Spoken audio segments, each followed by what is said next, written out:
We have to have an extremely high bar of evidence and proof to give a newborn baby something that they don't actively need when the risk is very, very low. We know autism rates are skyrocketing. We have the highest rates of childhood cancer in recorded history. An educated parent is a great parent. And I think moms and dads are like, what does my pediatrician say? Because obviously these entities must have my kid's best interests at heart. It's almost like vaccines are a crazier topic to talk about now than almost any topic. We have to talk about this. Our kids deserve that. There's a lot of information that's just not true. They're either vaccinate at all costs or your children will die, or don't vaccinate at all costs or your children will die. We need to look at the balance of the pros and the cons on everything, and that's how you make decisions, and it doesn't seem like we're doing that.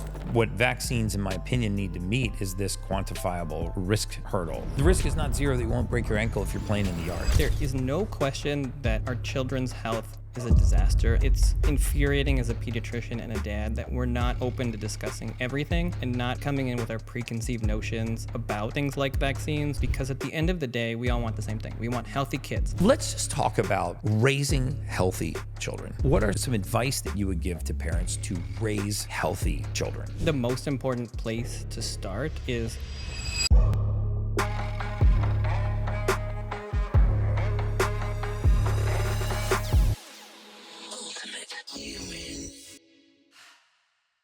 Hey guys, welcome back to the Ultimate Human Podcast. I'm your host, Gary Brecka, human biologist, where we go down the road of everything anti-aging, biohacking, longevity, and everything in between. And today I have a very, very special guest. So parents, listen up. He is a board-certified pediatrician. I love the fact that he has a functional medicine orientation. He's written books on parenting, books on vaccination, both of which are on the table right here. I would encourage you to get both of these books if you're a parent or if you're considering the vaccine controversy for your children. He is a board-certified pediatrician here in Los Angeles. I'm out in Los Angeles shooting some podcasts. It's a blessing to have him on the podcast today. So welcome to the podcast, Dr. Joel Warsh. Thank you for having me on. It's an honor. Yeah. So, this has got to be the hottest topic right now. And I think what happened was the pandemic, sort of split the country in half. People were either pro-vaccine or anti-vaccine. It had a lot to do with their political orientation. There were people that thought that if you didn't get vaccinated, you were basically fumigating the rest of the population. Then there were people that thought if you got vaccinated, you were part of this massive gene experiment that the government and the World Health Organization were doing. And somewhere in the middle, lies the truth. And that's the one thing that I deeply appreciated about the book that you wrote. I've also been deep down the rabbit hole on vaccines. I certainly don't purport to be an expert on vaccines by any means. I'm not even a physician or licensed to practice medicine. You are. I'd love for you to tell my audience a little bit about your journey as a board-certified pediatrician. What was your impetus for writing a book on parenting and writing a book on vaccination? What was the objective? So going back, I did all the regular medical training, went to a great allopathic program, and I would consider myself fairly Western at that time. I mean, integrated medicine wasn't really even a part of the things that I thought of. I would have to credit the beginning of that journey to my now wife, who I met during residency. She was very holistic minded, and it started opening up my eyes. She's also a physician? She's not a physician. Oh, okay. She's a lawyer, but she just grew up in a family that was more holistic minded. Okay. And so, eating healthier food, being open to having discussions, I think that really just opened up my eyes to a world that I had never really thought of before. And then looking into functional medicine, going to some functional medicine courses and being like, well, duh, why don't we think this way? Why don't we think about the root cause? Obviously we should be. There's nothing controversial about that. And so I started practicing integrated medicine, started learning about it. And I'm not against Western medicine at all. I just started to blend the best of both worlds together. Right. And really seeing how interested people were in that. That just really led me down that path. But over time, I realized that the vast majority of people coming to my office had one major concern or question, and it was around vaccines and wanting to discuss vaccines. I've never been against vaccines. I've always been pro-choice and pro-informed consent. And so I don't force anybody to do anything. I never have. And we have discussions in my office, and parents continually come in crying from other places that they were kicked out or that they couldn't even have discussions about vaccines. And so couldn't get their kids in the public school system. Right, exactly. Ostracized. So I I had to start learning more about it. And I started doing social media stuff as well, which again, they don't teach you that stuff in medicine. And that started doing really well also. But most of the questions I was getting was around vaccines. And I wanted to talk about it, and I talk about it in my office, but I felt really hindered from talking about it because it's so controversial. And it just got me more and more angry. But I went on all sorts of podcasts and shows, but I never talked about it. I said, like, I will not talk about vaccines. I just can't. You know, it's going to get me in trouble. And it's so you really hesitate. You really shied away from it in the beginning. I think it's politics, religion, and vaccines. Those are like the no-fly zones, right? But it's almost like vaccines are a crazier topic to talk about now than most of the other things. It was censored heavier than almost any topic. I mean, you could say things that were true, and that's definitively proven now. Like Mark Zuckerberg said that, like they were actively censoring true information because it would create hesitancy. And I saw that, and I do think that over the last few years with the pandemic, people have started to realize that not everything we're told is completely true. They want more information. And I do think we're at a place now where it's not just mainstream media. All of the other medias are bigger than mainstream media. And so if we're going to talk about vaccines or I'm going to talk about things, I don't need to go on mainstream media. That's fine. Yeah. I would suggest that you don't actually. Yeah. I mean, I don't have a problem doing it. I think we should. I think we should. And that's why I wrote the book in the first place now, because I believe that we have to talk about this. We have to talk about vaccines. Our kids deserve that. There's a lot of information that's just not true that's passed out there. And when you dive into the research, which I obviously know some stuff about vaccines, I'm a pediatrician, but you never learn about vaccine safety when you're going through med school. I looked into the research, and there's a study from residency directors, so the heads of the residency programs in pediatrics. 70% of residency programs don't have vaccine safety. I never learned it. We learn about vaccines, we learn about the diseases, but you're not taught this stuff. And so you talk more about the schedule. This is given at this time. So this is given at this time. You just accept it. Right. And it's not, sometimes people want to put a nefarious motive on. There's no nefarious motive. You just taught that's what you do. So that's what you do, and you don't think about it. And until you go look at the research, you don't really know anything different. And when you do, it blows your mind what is actually there. And so that is why I wanted to write the book, because I wanted to get out the information that I saw. And when you read the books that exist, they're very one-sided. I noticed that too. They're either like vaccinate at all costs or your children will die and they don't deserve to be in the public school system, or don't vaccinate at all costs or your children will die. You feel like you're in different worlds. Like if you read a book from somebody who is part of the CDC, then you have a very rose-colored view of vaccines. Everything's perfect. There are no bad studies. There are no problems with it. And then you read something on the other side, and vaccines are the worst thing in the world, and you should never take one ever in your life. Right. And there's nothing in between, and there's nothing that has something that RFK says right beside what Paul Offit says on the same topic. Right. And you need that to be able to make decisions, and we need to have debates and discussions about those topics, and they've never happened. Yeah, I really have identified with this Make America Healthy Again movement and what Bobby Kennedy is doing inside of the current administration. And I hope he gets confirmed. I think that he will, because I think that, you've got to have someone that is on the 1 yard line to get, society from the end zone to the 50-yard line, right? I mean, and it's not that we're going to move, the pendulum's going to swing all the way one way or the other. One of the things that I really like is centered around true informed consent, because an educated parent is a great parent. And I think for so many decades, moms and dads in the best interest of their children are like, what does my pediatrician say? What does my primary care doctor say? What does the public school system say? Because obviously these entities must have my kid's best interest at heart, and they just blindly sort of followed guidelines. And now I think we're getting back to informed choice, which is informed consent, I guess the legal term in the medical literature. And can we give parents that do not have a depth of expertise on vaccination both sides of the story and say, here are the risks if you do vaccinate, here are the risks if you don't vaccinate, and here's kind of where the research and the literature lies. And one of the things I do appreciate about Bobby Kennedy is that I hear him talk over and over, not just about informed consent, but about pushing vaccines to go through the same level of rigorous testing that other drugs and treatments and modalities go through. Longer term studies, larger cohorts, double blind, peer reviewed, placebo controlled, randomized clinical trials, you know, the highest level of scientific scrutiny. And would you agree that that's absent in a lot of, I'm not trying to sway your answer one way or You the can other. ask me anything you want. Well, would you? Okay, good. Sway me, but Yeah. I'll push you back. Don't worry. Yeah. Don't mind that we planted a bomb under your seat and I have a little button right here. My whole life now with vaccines is that. I would be shocked.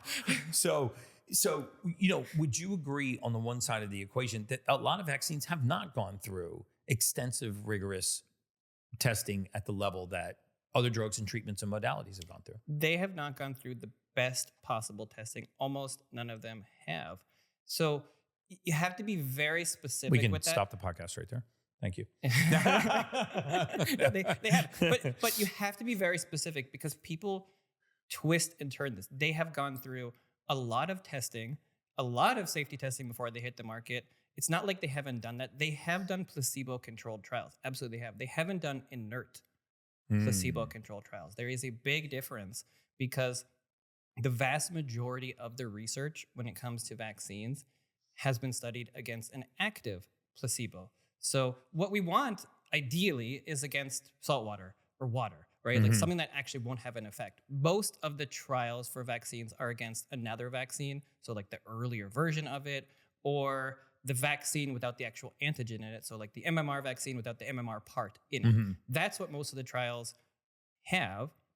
And you go back in time. So you go back, you study one vaccine versus its earlier vaccine versus the earlier vaccine. And the first vaccine wasn't studied in the best way because it was maybe done 20, 30, 40 years ago. So it wasn't vitro to the or something. level that we did now. So you're saying something is safe based on something else, and it's not against nothing. And that's a big difference because you could say with a lot of the studies, well, the new MMR vaccine is not more dangerous than the old MMR vaccine, but that doesn't mean that the original MMR vaccine doesn't cause a third arm. Like if both, you know, if you're doing both and a bunch of people get a third arm, you can say, oh, it's just equally as safe. Right. But if you did it against an inert placebo like salt water, you might actually see a difference there, and maybe there is some sort of danger that you need to be concerned about. You know, we talked about this before the podcast started. You know, I have a background in probability and statistics and modeling for mortality. And it's really interesting how a good statistician can, without manipulating the numbers per se, falsifying the data and outright committing fraud,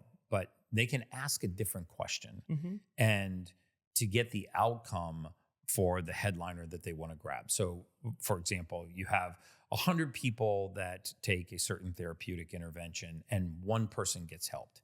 And then they modify that intervention and now 1.5 people out of 100 get helped. And they go, it's 50% more effective.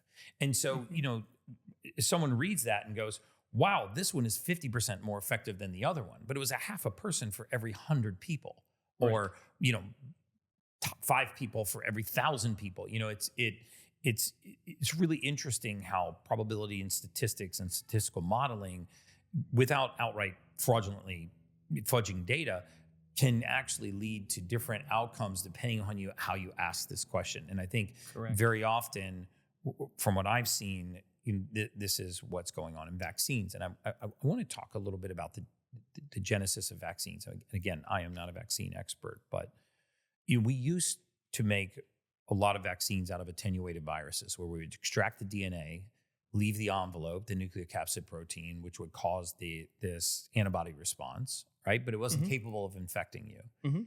To me, that seems like polio, right? I mean, to me, that seems, I don't know, but a more safe way, if that's even a term, to inoculate somebody's body, because at least you're infecting them with something that can't actually cause the disease. It can't inject its DNA and take over that cell's metabolic function. So that is true, and that's why a lot of vaccines have moved to the inactivated, like polio, because the oral polio vaccine actually can give you polio. It happened. It doesn't happen very often. It's like 1 in a million or 1 in a few million, but it was causing more polio than polio was causing polio in America, so they got rid of it and they left just the inactivated polio. The problem with the inactivated vaccines over a live vaccine is they just don't work as well.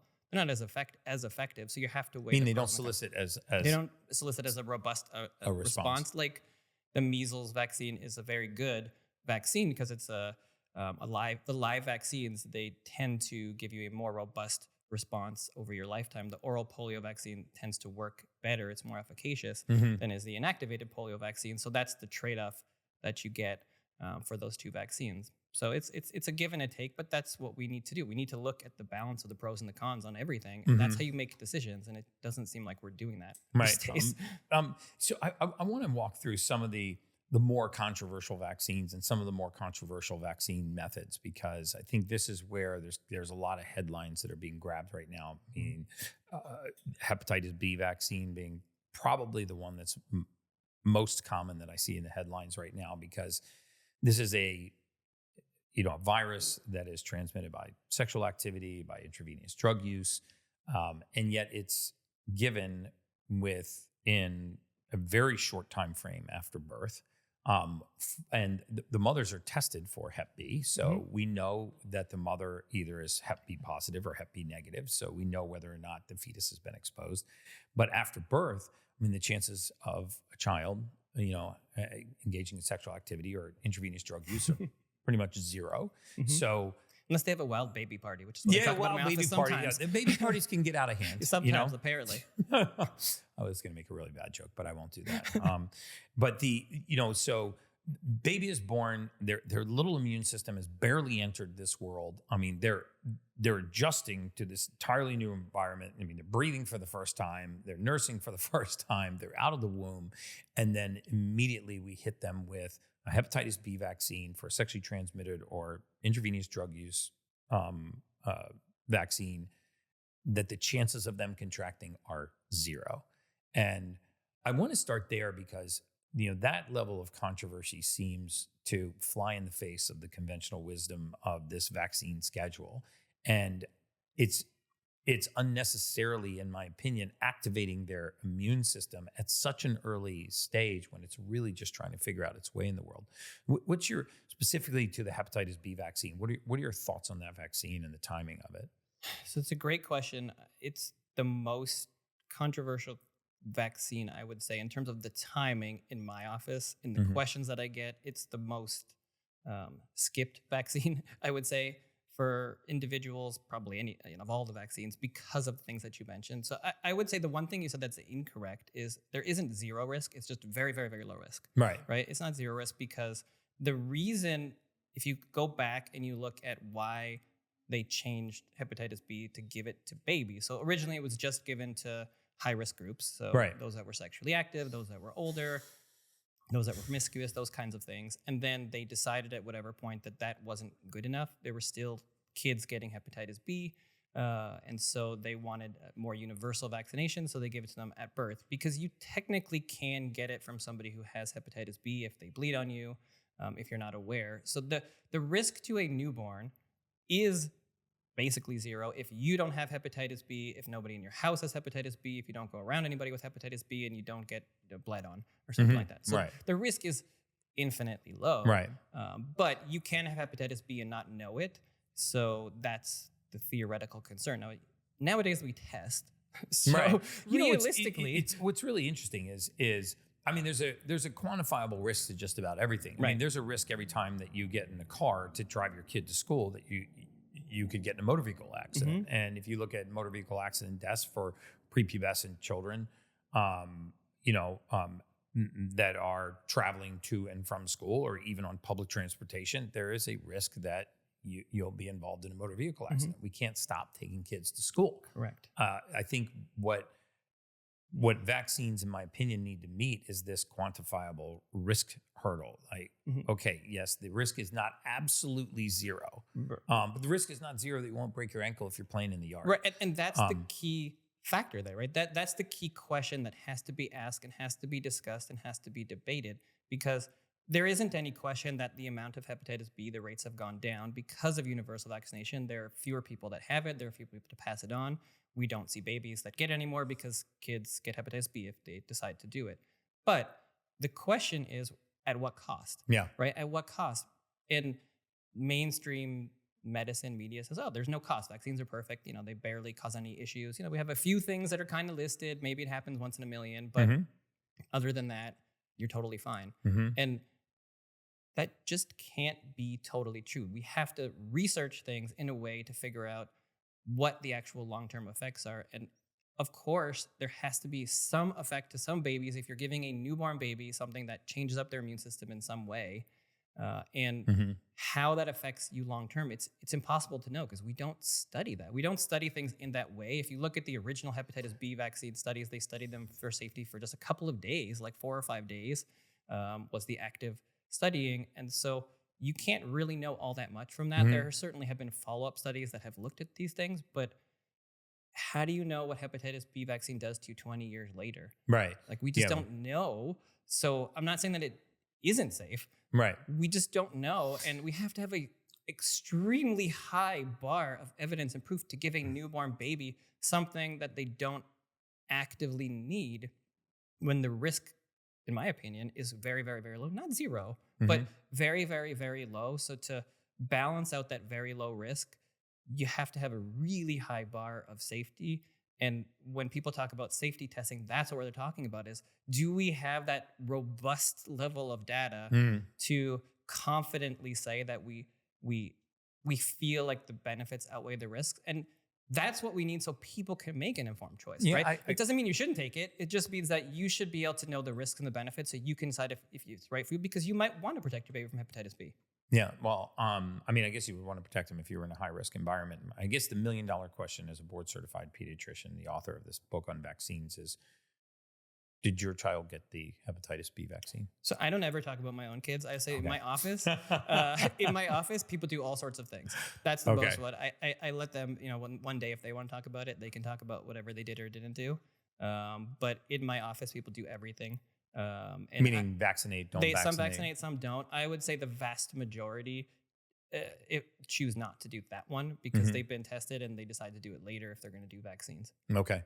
And then, there's another controversy around the use of some of these metals, because especially aluminum, because aluminum does solicit an inflammatory response, which in the case of a vaccine would heighten the immune system's response to that antigen. And again, correct me if I'm saying something that's wrong, but the portion of the aluminum that has not really been studied are, does it actually heighten or solicit the inflammatory and allergenic response to other things like pollen, hay fever, ragweed, eggs, and peanuts. And there seems to be some correlated studies, not causal studies, that would indicate that, when we were using these metals in vaccines to elicit this heightened immune response, that in the presence of other antigens that we weren't really trying to inoculate the child against, like peanuts and other things, that, if they happen to have ingested peanuts, at the time where they were getting this vaccine, now all of a sudden they have this peanut allergy, or they have an allergy to something else because the immune system flared up because of the aluminum carrier that was designed to really heighten the response to that vaccine, and sort of crossed over into other areas of now what turn out to be very severe allergies. I mean, if you look at the number of peanut allergies now in young kids. I mean, my father's 82 years old, and I asked him the other day, Captain John Brecka, I was like, how many kids did you know growing up that had peanut allergies? He's like, nobody. He actually didn't know anybody that had autism either, which is another whole hot topic. But, and I didn't either as a child. Now my 16-year-old knows 10 people with autism. And so there's no doubt that there's skyrocketing rates of autism. The question is why. But I want to get back to the aluminum. So 3 big questions here. Yeah. I'm piling all these. It's just coming. These are all their own chapters. Flying. Yeah. We'll do each one. We'll do all 3 because Okay, they're all super interesting. Okay. So can we just, touch on some of these carrier mechanisms that we're using? We use an attenuated virus, which I think seems to be the safest route to me. And then we also purposely put other compounds in these vaccines so that we heighten the immune system's response. And now it seems to carry over into other reactions. So let's do... Or allergies. So number one of the big reasons why we need to talk about this is all the stuff that you just mentioned with chronic disease, because yes, it is very true that basically every chronic disease is increasing in kids. Like 50% of kids or so have a chronic disease. Asthma rates have doubled or tripled. allergy rates Autism have rate. doubled or tripled. Autism rates have gone through the roof. It was 1 in 150 in 2000, and now it's 1 in 36, 1 in 22 in California. So like those numbers have skyrocketed. 1 in 22? 1 in 22. We're In one of the highest in the California? world. Yeah. So Wow. let's leave autism. We'll come back to it. Wow. People always want to talk about autism, so we'll Okay. we'll do it. But Yeah. let's start with aluminum. So that would be, I would say, the hottest topic in terms of the ingredients in vaccines right now. The issue, so aluminum, like you said, it's used to help stimulate the immune response. That's why it's there. If you don't stimulate the immune response for some of these vaccines, it doesn't give you as robust an immune response, so it doesn't work that well. So that's why they have it in there. The research from mainstream is that it doesn't cause any negative side effects. They've done panels and groups, and all the research, overall shows that. So that's kind of the mainstream opinion on aluminum. My concern with it is, Love to see the conflicts of interest on this panel. yeah, there are plenty. That's another topic. You can. Okay. There's conflicts of interest in everything, because the people that do a lot of the research are like the head of the CDC, vaccine safety. And if they find vaccine problems, they're probably not keeping their job very long. So there is inherent conflicts. Not that they shouldn't do research, but that's the inherent conflict there. But if you look at the other metals, so start with lead, right? Lead was never in vaccines, but lead was totally fine for a long time, right? And then we started to learn more and know more, and you dropped the amount that was okay, and now we say no, lead is safe. Then you had mercury in vaccines. So you had thimerosal, that was one of the active ingredients. Still never technically proven to cause an issue, but they pulled it out of vaccines anyways, out of precaution, because of all the controversy around 2000 around it, and so they pulled it out. So we have other metals. The problem is they pulled it out after they inoculated millions of kids. Oh yeah, it was in vaccines. It's still in some vaccines, not the main ones. It's in the multi-dose flu, because it is a really good preservative, so it helps kill the bacteria and the fungi. So that's why it's in there. It was never proven, air quotes, to be a problem, but they took it out in an abundance of caution, because the concern was that you were getting more mercury in vaccines than was stated to be safe to get mercury from food. So they decided that in an abundance of caution, they would take it out, is what they say.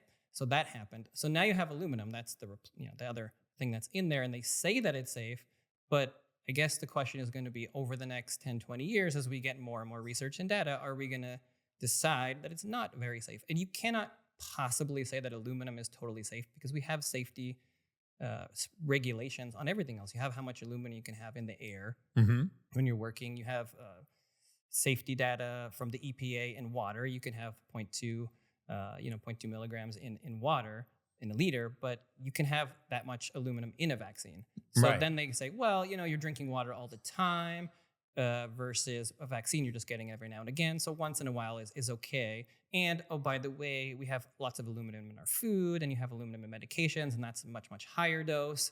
So the amount of aluminum you're getting from vaccines overall is still really, really, really low. So therefore, we don't need to worry about it. And that's the rationale that they have. And it's true, it is much lower than you get in general, but it's not injecting it into you. So it's a little bit of a different mechanism.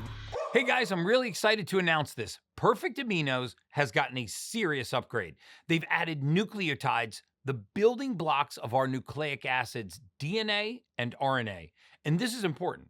We know essential amino acids are the building blocks of protein and collagen. Having all the essential amino acids in the correct ratio is necessary for complete protein synthesis without the caloric impact.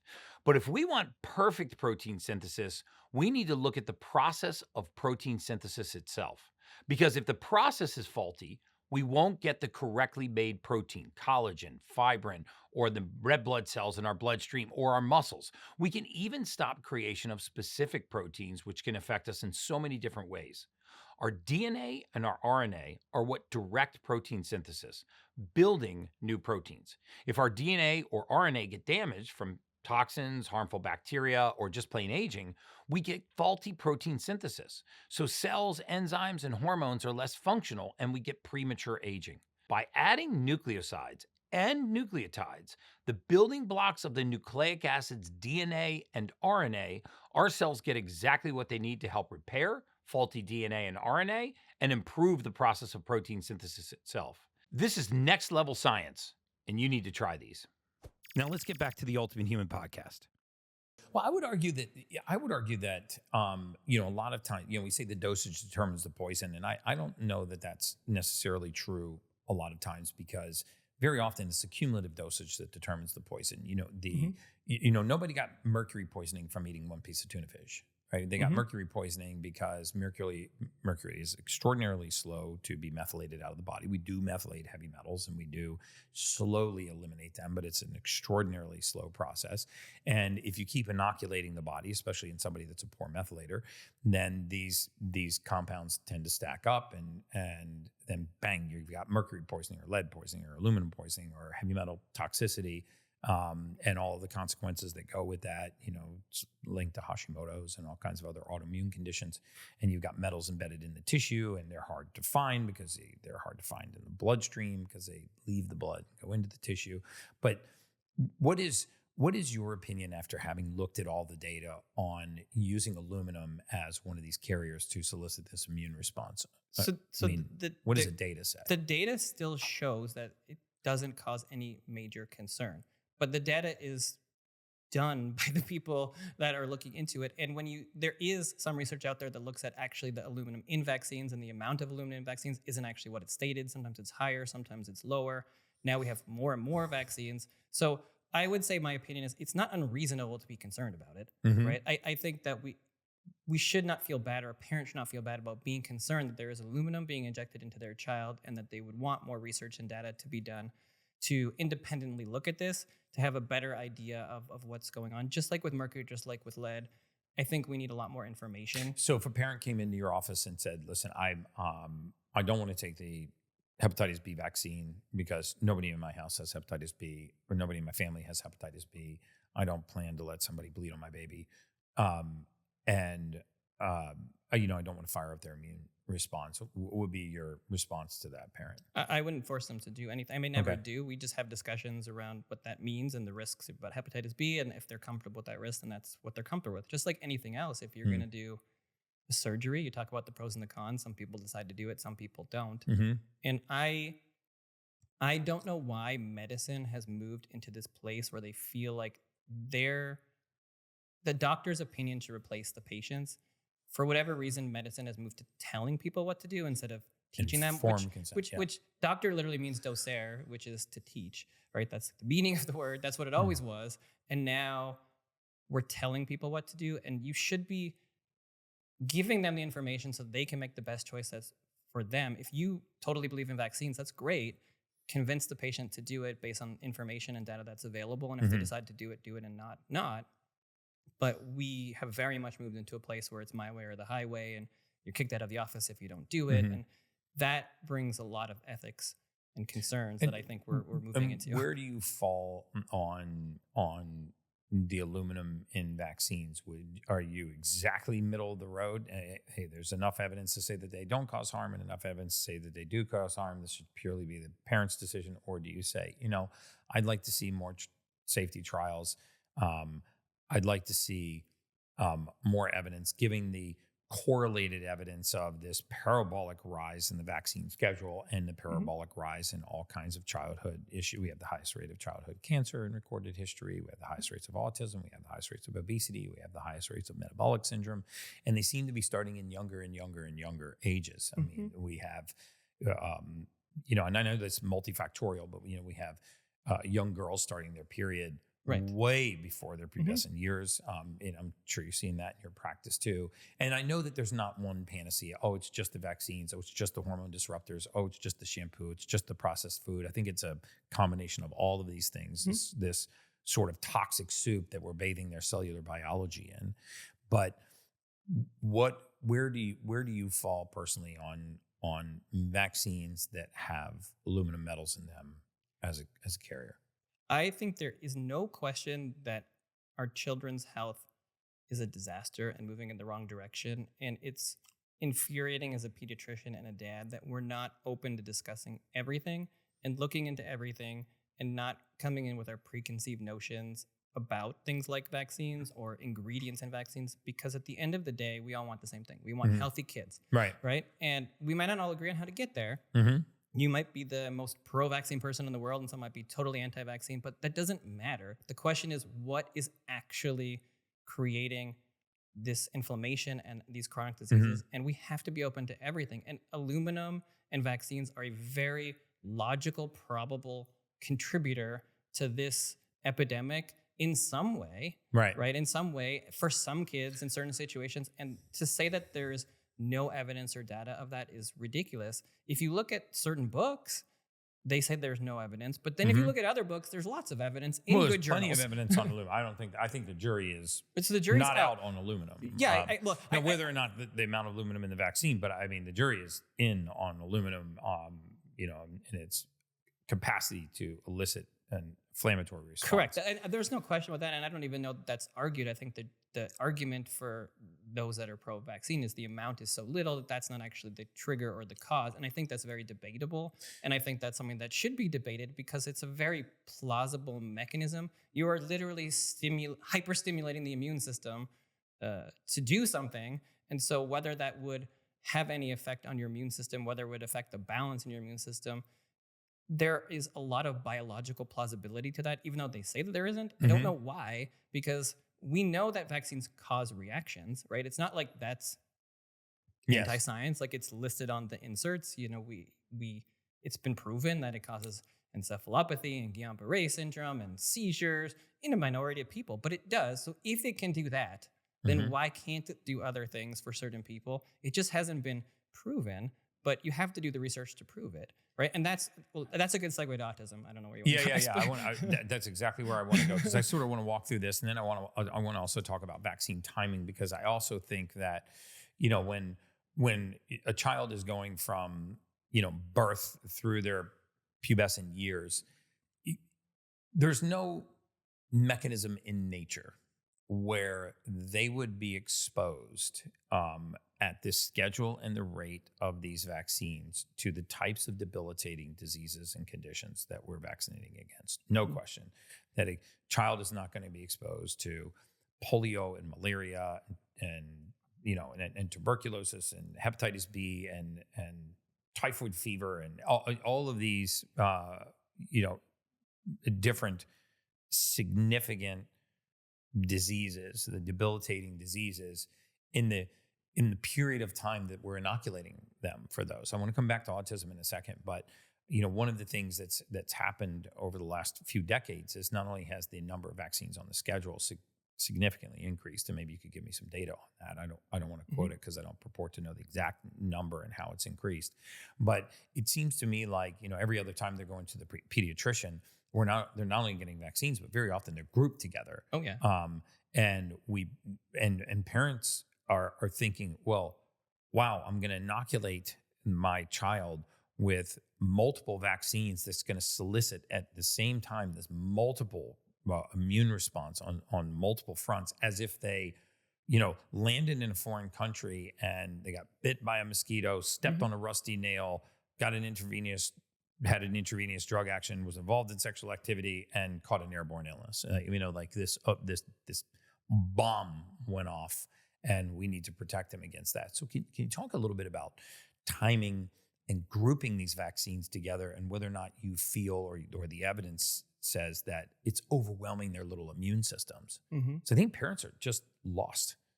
It's another question I get all the time, and it's another great question that doesn't specifically have research to answer the question, which is really frustrating. If you ask people at the CDC or you read Paul Offit's books, there really is no upper limit to what they're uncomfortable with in terms of giving antigens and vaccines for kids. I mean, I would have quoted it. Like they're just say, well, you're exposed to all sorts of things every day, and you get, you eat an apple and there's all sorts of antigens on there. You're exposed to streptococcus, and how many antigens are on there. So you could have 10,000 vaccines. You could have 100,000 vaccines, and you would be totally fine. And they literally say that. Like, you can go to their website and there's no upper limit to the amount of vaccines. They say that there's no upper limit to the amount of vaccines. It's right there. Like, there's wow.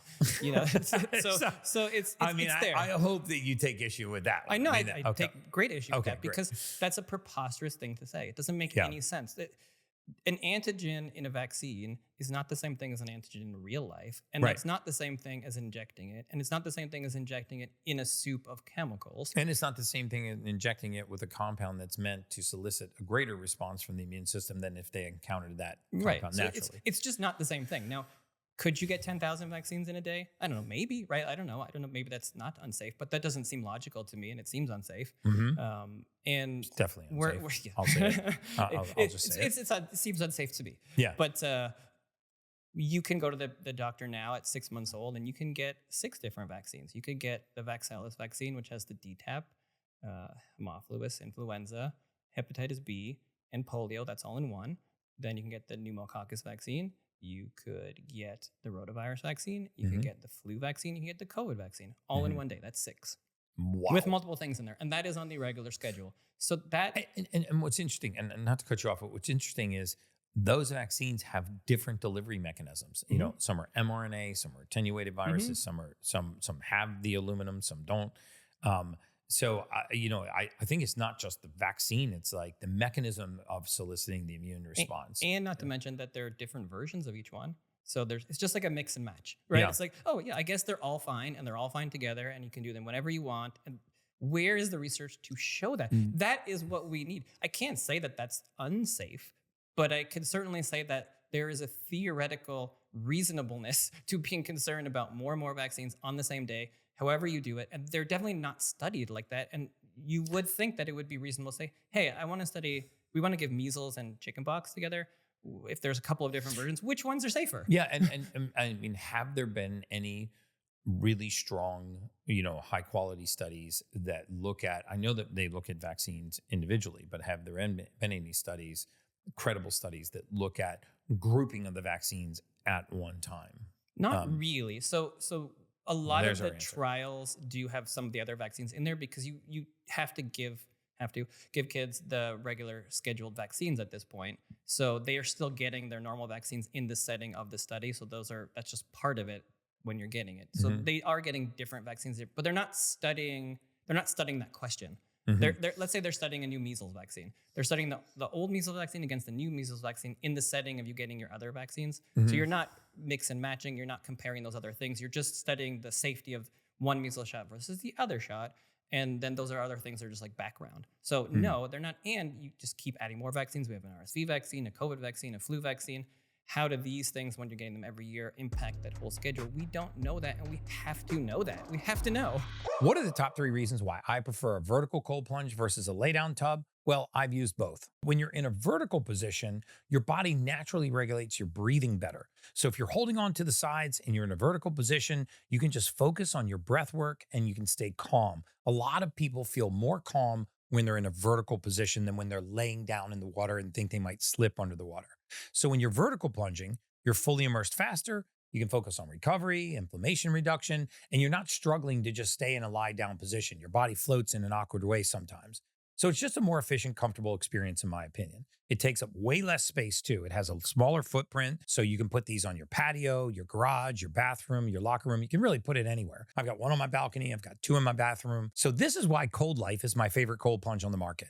So click the link below and you can order yours today. Make sure you get the Ultimate Human version. Now let's get back to the Ultimate Human podcast. What do you say to the parents? And I've seen thousands and thousands and thousands of these reports, and I've seen summaries of these reports where, a child is fully functional, they're neurologically healthy, they've got all the proper reflexes and responses that they're supposed to have, and then they get a group of vaccines, and their neurological system just shuts down. And I'm sure you've seen this in your practice too. And you can't go in and pinpoint, but they're like, well, he got vaccinated on Monday, and Wednesday he was in a neurological storm, for lack of better words. Their neurological system was clearly overwhelmed, and now the kids have all kinds of paralysis, seizures, learning disabilities, speech impairments instantly. Like out of the gate. I mean, dramatic responses. And when you see something like that, do you really need a clinical study to show that correlation when you see that kind of over and over again? So you do need a study, but you don't need it to listen to parents to do those studies, right? I think one of the most frustrating things is we're not listening to parents and we're not listening to moms. Amen to that. The same story is happening over and the over parents and are over shamed. I again. mean, And they're shamed and they're said that they're crazy and that they don't know what they're talking about. And a parent has no reason to lie. They have no reason to make this up, right? Like you're a parent who, in theory, went in and got your vaccine, so you're pro-vaccine to whatever degree, and you got a bunch of vaccines, a bunch of stuff happened, and then you're now concerned that it was because of the vaccines. That's not an unreasonable position to have. You need the studies to prove whether it's right or wrong, because an anecdote is just an anecdote, and things happen, and you get a vaccine today, and some people inherently are gonna die today, right? Are gonna have a heart attack today. So you could go into the doctor in the morning and get a vaccine and die in the afternoon from a heart attack, and you would blame it on the vaccine. Right. It doesn't have to be because of the vaccine. I get that, but when you see identical stories Correct. occurring, after but similar that's why you need the research, I inoculations. think, and that's why I'm saying that, because you have to prove that it's not just a correlation that just one person died or got autism right after a vaccine. So you're saying, well, that's the reason. No, you have to show that, and Well, we I think have to listen to parents to do that. That's where research comes from, right? You get the research idea from listening to individuals or noticing something or noticing a pattern. And there is a very clear pattern that we're hearing from parents. And yet we hear that there is no relationship between vaccines and autism. And the science is proven. The science is absolutely proven. I've been told this my whole career. I never thought to question it. I never thought to think about it, because you're just told, like, vaccines don't cause autism. The research is so robust. We know this for sure. Well, we know for sure that there's no such thing as sudden onset autism. We also know that autism is not something you can catch. You can have a non-autistic child hang out with all autistic children for hundreds and hundreds of days and not get autism. But then you have a non-autistic child that gets a group of vaccines, and this has happened hundreds, if not thousands of times that I've read, and they suddenly have autism. And so you have this sudden onset of a neuroinflammatory condition within a very specific window of being vaccinated. Most of the time, it's when they have multiple inoculations that I've read. I want you to take issue with what I'm saying if I say something that's not right. Nope, I've read that. And so, yes, maybe there's not it's correlated and not causal, if we want to get super technical. But when you see so many parents having the same experience and so many children having the same experience, and we know there's no such thing as sudden autism, there is a such thing as sudden onset cardiac death. So maybe that could not be correlated. But no one was just woke up one day and was fine and went to bed that night and had autism. Right. But I think it's important to be super precise, because we want to be super precise with this, because it matters if we want to move the conversation forward. And to move the conversation forward, the research has not been done on autism, right? You can't say that vaccines cause autism, because you'd have to have the research to show that. We have not done that to be able to show that vaccines cause autism. So you can't say that. And I think, personally, many things can cause autism or be related to autism. It's not just vaccines. I think they could potentially light a fire for some kids that are already there. Kids get it, maybe it's something to do with birth defect or something in utero or environmental toxins. I think because we don't have a specific test for autism, it's probably many things. Many things can contribute. But when you talk about the research on autism, we are told over and over again, it's settled. And if you look at the research, it doesn't exist. Okay. It doesn't exist. Like in my entire life, this is probably the most shocking thing I have ever seen, because for this book, I wanted to go through the research and show, like, this is why medicine says autism is not caused by vaccines. It's very clear. There's so much evidence. Like, let me show you why. Here's the other stuff, and so we should keep looking at this, but here is the evidence. When I started going through the research, and I have a master's in epidemiology, so I have done research in the past. I've actually done a literature review on body checking in hockey, Canadian, whatever. So that's what I did. It was a body checking injuries in hockey, but still, I still had to do it. Outside of the pediatric realm. They're outside. Well, I did injury Yeah, we talk about that in detail in the podcast. But if you're a so hockey player. I have done research. I had a good idea. So I started going through the literature on PubMed, and I was shocked at what I was not finding. So that made no sense. So I started looking at the literature reviews that existed. I started reading books. Like, I read Paul Offit's book and Peter Hotez's book about autism, because there has to be more. It doesn't exist. They've only studied MMR and thimerosal. Thimerosal research doesn't really matter anymore, because it's not really in the vaccine, so you can throw all that stuff out. So that means they've just studied MMR. You get MMR when you're 1. Right. We have all sorts of other vaccines before then. They have not been studied ever. Okay. If it was done, Paul Offit would waive it. Right. Everybody would waive it. They would Right. say, it's insane. That is, and you're saying that vaccines are proven to, you cannot say that. You cannot say that it has been proven not to cause autism, or it does. Would you You agree need the that research. Would you agree that autism is a neuroinflammatory condition?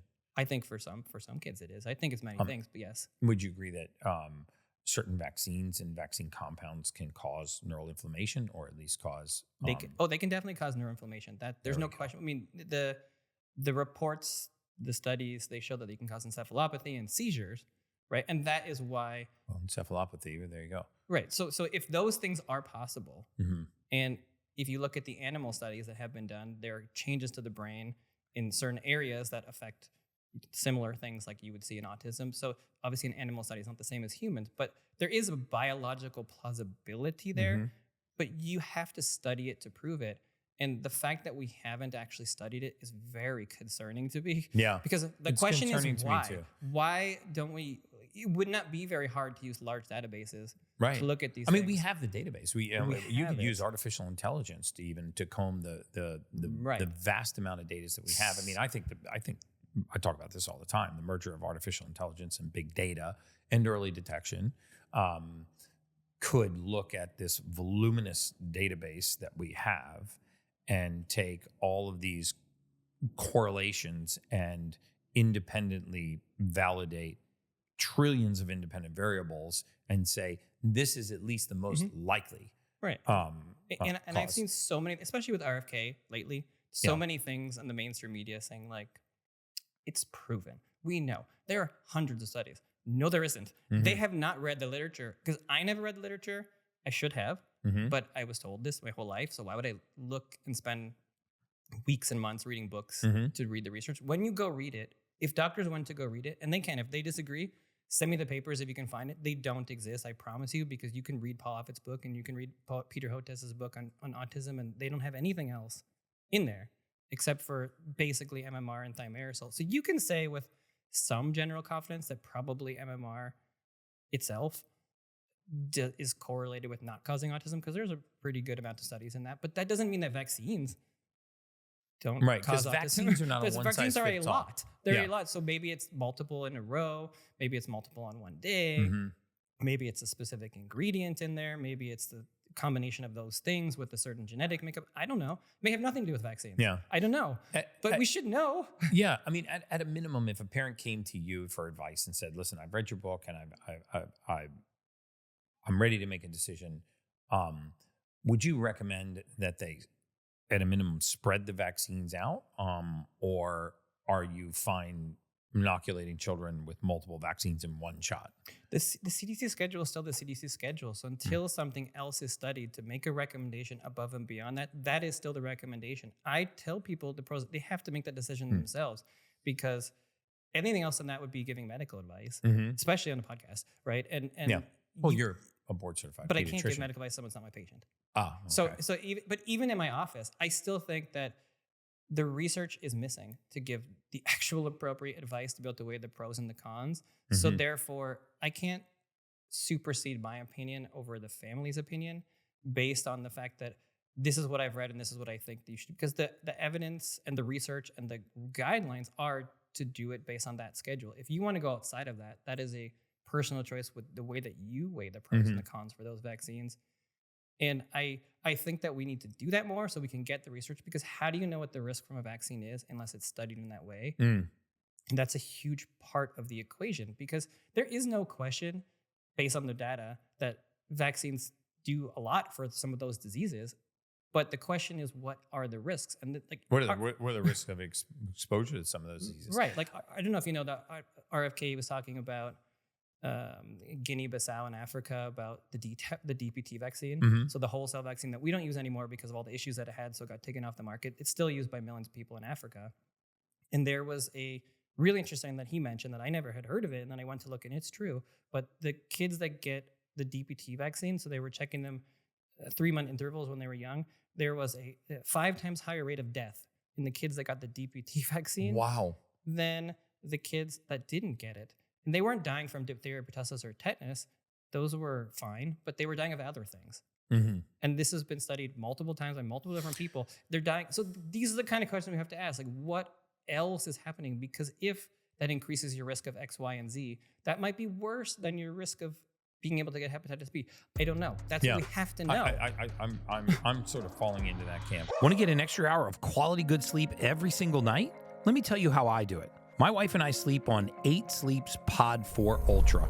This is a technology that fits over your mattress to cool or warm each side of the bed, giving you up to an extra hour more of quality sleep every single night. My wife likes her side of the bed warmer than mine, but I've noticed that I've improved deep sleep at cooler temperatures. It even elevates automatically when it detects snoring to improve airflow. With 99% accurate sleep tracking, you can leave your wearables on the nightstand, and I even had this thing independently EMF tested to make sure that I was not getting any extra EMF at night, which I'm not. Get $350 off the Pod 4 Ultra at 8sleep.com/Gary. That's 8sleep.com/Gary, and use the code Gary, Gary, for your discount. Transform your nights and elevate your sleep. Now let's get back to the Ultimate Human podcast. I want to also talk about, we've talked about attenuated viruses, aluminum vaccines. Recently we've added mRNA vaccines. And these are messenger RNA. And to oversimplify it, the DNA in the nucleus of the cell, aside from replicating itself and creating an exact copy of itself, it also sends messages into the cell to the different organelles. And those messages are called messenger RNA, messenger ribonucleic acid.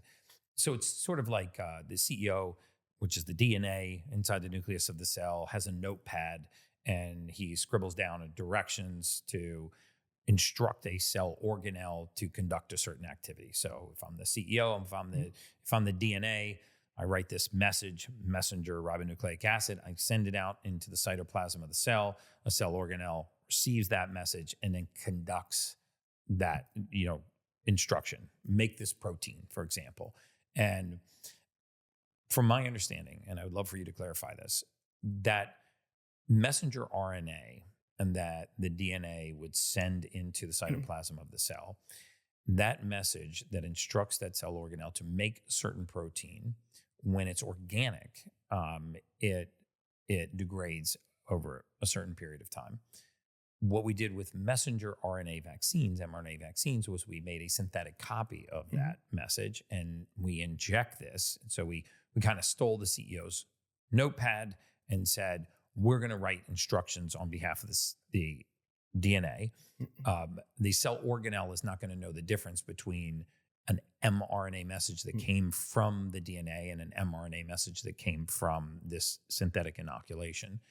And when that message reaches that cell organelle, from my understanding, one of the downsides that does seem to have some significant clinical evidence is that that message does not degrade, or at least does not degrade as quickly as an organic message would. And therefore, there's a tendency for some people, especially, to overproduce these proteins, like a spike protein or other proteins. So where do you fall on that? So I agree with what you said. I'm not an expert in that, I would say. I think that, the research on the mRNA vaccines is changing so frequently, and I certainly touch on the book a little bit, but I don't get so into it because I think that needs its own library of books because it's so new and it keeps changing. But from what I have read and from what I have seen, the theory is that it's supposed to degrade really quickly. That's not necessarily being found from some research and some studies, and certainly they're finding it in places they didn't expect to find it, and it's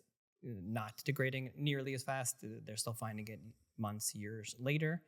So I do think that there is a concern around the knowledge that we initially had about this platform versus what's actually occurring. Yeah. And I think it would be safe to say that there's no research that would find an organic messenger RNA sequence that left the nucleus of the cell, went into the cytoplasm, months or certainly not years after that message was sent. And so if we are picking up mRNA messages years, which I've seen those studies myself, after inoculation, that is a very non-natural response that we're asking the body to solicit. And maybe it wasn't intended. I don't know that I fall in the camp that this was a giant gene experiment conducted by a small group of people to take over the world. But I am in the camp of how did we ever do this mass inoculation on the population without long-term safety data? And when you look at the way that a lot of these vaccines were approved through these emergency use authorizations, the emergency use authorization was essentially designed to allow for the rapid deployment of a treatment when there were no other treatments available. And I think there were other treatments available. There were other antiviral treatments that had very high safety studies, and were also had high efficacy, like hydroxychloroquine, ivermectin. I mean, those two words just got this whole That's it. podcast We're canceled. Forget it. So we'll bleep those out. And I'll just put the words if on the screen. vaccines didn't get you, you said the other ones. And it's so sad because I am, and I can tell you are too. I'm really trying to have a non-biased discussion. I'm not trying to get on here and say that it was all a big giant gene experiment designed to kill everybody. But what I'm saying is common sense says, if we stole the CEO's notepad and we can still find the message years later, that's not the intention. Right. I mean, flat out. I just want to say on that. Let's just call it what it is. When you go through the pandemic, and one of the reasons and things that pushed me over the edge was just the very obvious. Things that pushed me over the edge. Well, pushing over the edge in terms of like being willing to and feeling like I need to start talking about this is the lies and the obvious ridiculous things that were said during that time. Like they can't happen again. Trust in medicine is gone because of the ridiculous things that were said that I've read some of the statistical erosion you talked about. So you look at the stats, like 70% plus people used 2020 were favorable for doctors and hospitals. Now it's under 40%. These are big polls. They're gone.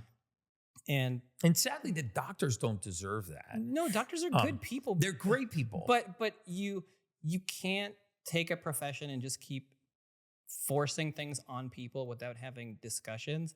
And the ironic thing is all of this forcing is pushing people the other way. We have the highest amounts of exemptions requests, the lowest vaccine rates ever, that we've had in modern history. So everything's going in the wrong direction. And when you say things with a new product, like safe and effective, it's a ridiculous thing to say because you don't know that because it's new. You could say reasonably, based on the research that we have so far, the benefits seem to outweigh the known risks in the short term.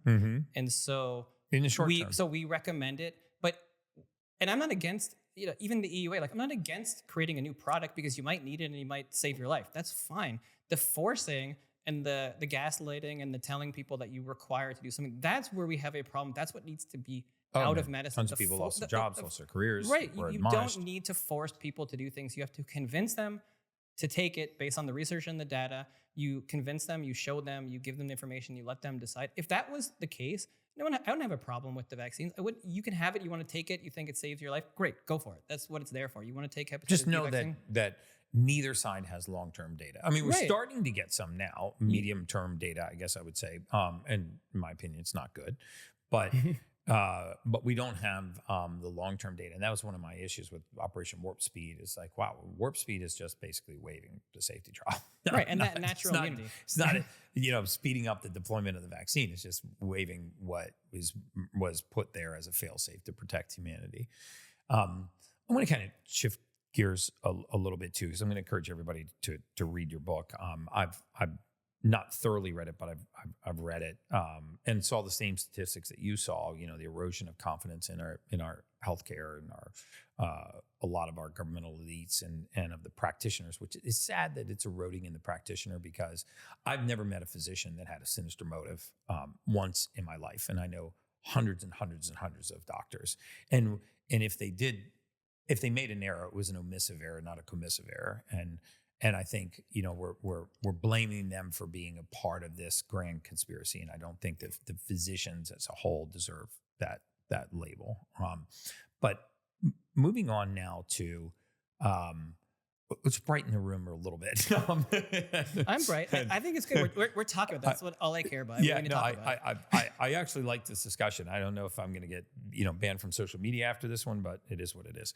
I haven't been banned yet, so we'll see. You haven't? Okay, so I'm going to hold on to your coattails.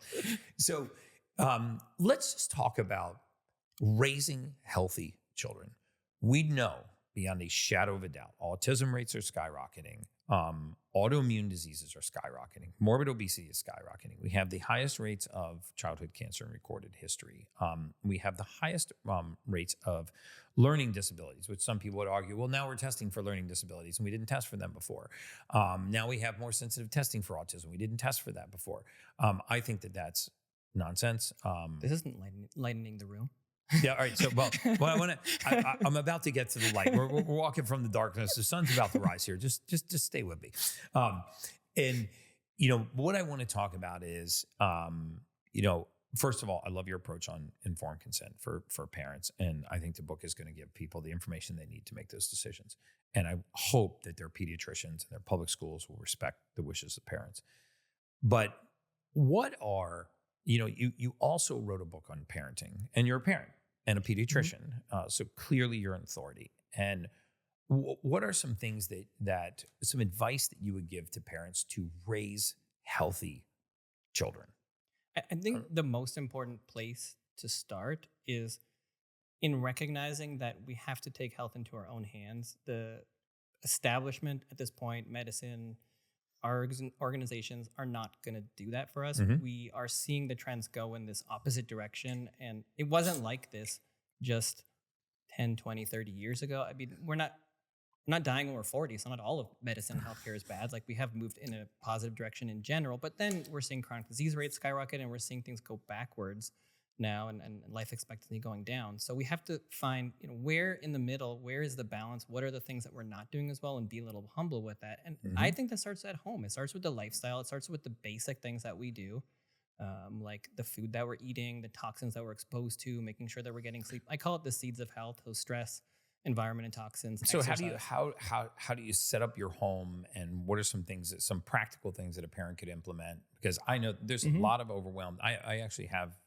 quite a few young parents that are heavily follow the podcast and follow me, and they're on to like folic acid and methylated vitamins for their kids, and eating whole foods, trying to get more whole foods into the house and more highly processed foods out of the house.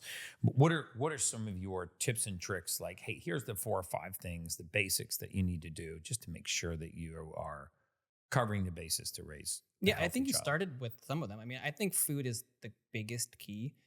I would totally agree with that. We have to realize that the vast majority of food, even the best food, is still sprayed in all sorts of chemicals and crap. And so get the best possible food that you can as often as you can. So you're talking about organic, whole food, but locally grown, know where it's grown from. Because even if you go, you have to do the best that you can within your means. I mean, I understand that sometimes things can be harder to get and more expensive, but ideally you get the best possible food that you can. Because if you go to even a good grocery store, think about when it was picked, right? It was picked in some other country, shipped across the whole world, sits in there for a few days. You get it, then you eat it a couple of days later. But if you pick something off of a tree, it lasts for like 3 days, right? So it's obviously sprayed in all sorts of crap, even if it's organic. So if you can, try to plant some things in your garden. Try to go to farmers markets and get things that are picked. Do you do that? Do you guys grow? Yes, we go. As much as we can. Here in Los Angeles, you're growing your own? We have some of our own food, but we go to places that we go to the farmers market, and we go to a place that gets things shipped in from farmers markets for most of our produce. Because I think that's where the nutrients are. There's an app. I'm going to try to find it and link it in the show notes. Now that you just triggered something in my memory, that there's an app that you put in your zip code and it will tell you where the local farmers markets are, and if there's an Amish farm next to you. It's Raw Milk Finder. Okay, it's called Raw Milk Finder. So maybe that was the one, because it's not just finding raw milk. It was also, which you guys can, thankfully in California, you can get raw cheese and raw milk, and you can get grass-fed meats and pasture-raised eggs and free-range chicken and line-caught fish, and you can get a lot of really good foods in the state. But I guess that I think that's the app that I'm talking about, where people can put in their zip code and it shows you local farmers markets, local growers, Amish farms, places where you can actually go and get honey and maple syrup and milk and cheese. And luckily now you can order things. Like you can order boxes from places, and you can have people ship stuff to you. Yep. And I use Parker Pastures and some of these other services that'll ship to you. So whole foods, locally grown. And what about things like stressors for our kids, screen time, social media, being raised on an iPad. I mean, what are some of your tips and advice for getting kids into an environment where we can take advantage of the neuroplasticity and excite their brains and really draw out their creativity? Because, what I've been reading a lot lately is that the rigid structure of our school system is antithetical to the way that humans, and obviously children are humans, truly learn. We learn by exploration. We learn by making a mistake. We go to grab a certain thing, it's got a thorn on it and it sticks us. Okay, don't grab that again. We go out and we explore in our world, and we problem solve. And I think a lot of those skills are lacking in such an electronic, social media driven, very superficial society. Like, so as a pediatrician, and I'll confess I haven't read the parenting book yet. I will, so that I can recommend it to my audience. But what are some advice that they can get from this book? Well, I think that's very important what you mentioned with screen time. Number one, for the older kids, the average teenager now is on screen 7 to 9 hours a day, right? And younger kids are getting on screens more and more. And really the biggest issue with screens is what you're not doing. So just like you said, you're not getting outside, you're not exploring, you're not in nature, you're not around other kids. And that is devastating for so many reasons to our health. All of the research, anything I've ever seen, shows that the kids that start school later in other countries, they start at 7, 8, 9, they do better academically in the long run. We're not meant to sit in a classroom, certainly not when you're 3 or 4. I understand people have to do it because they need daycare because they're working. I get it, but that's not the ideal scenario for a kid. They don't need to be learning that much when they're 3. They just need to be playing, and we want them playing outside and moving and not being on screens. Not to say that you can never be on a screen. We all watched a little TV when we were younger. That's fine. But if you're plopping them in front of a screen all day, then what are you not doing? You can learn from a screen, but every study ever has showed that you don't learn as well from a screen as you do from people. What are maybe some quick tips to reduce stress in our kids? I think one of the biggest things is to get off of social media. Don't let them watch the news all the time, and don't let them get on social media till they're older. Minimize the screen time as much as you can for them. I think that we know at this point pretty clearly that social media is detrimental to our health, and thankfully schools are starting to push back, and some places are starting to say, okay, we're not going to have phones in school. And all of the data that's come back from that has been really excellent in terms of increasing focus and decreasing stress. So I think that is a big one.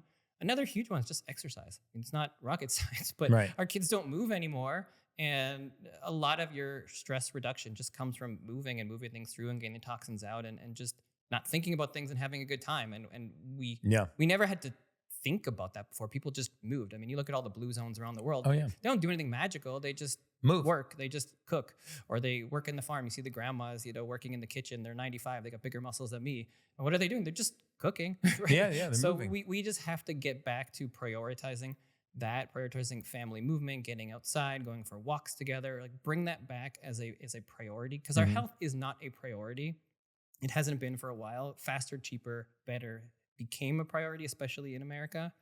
And now we, talk about, it's classist to say you want to have healthy food, or, I'm too busy, or I don't have enough money. Like, those excuses have to go away. We have to say, this is our priority. And I get it. I understand that sometimes things can be more expensive or you can be busy, but we want to be healthy, and what we're doing isn't working. If you want 1 out of 2 kids to have a chronic disease, keep doing what we're doing.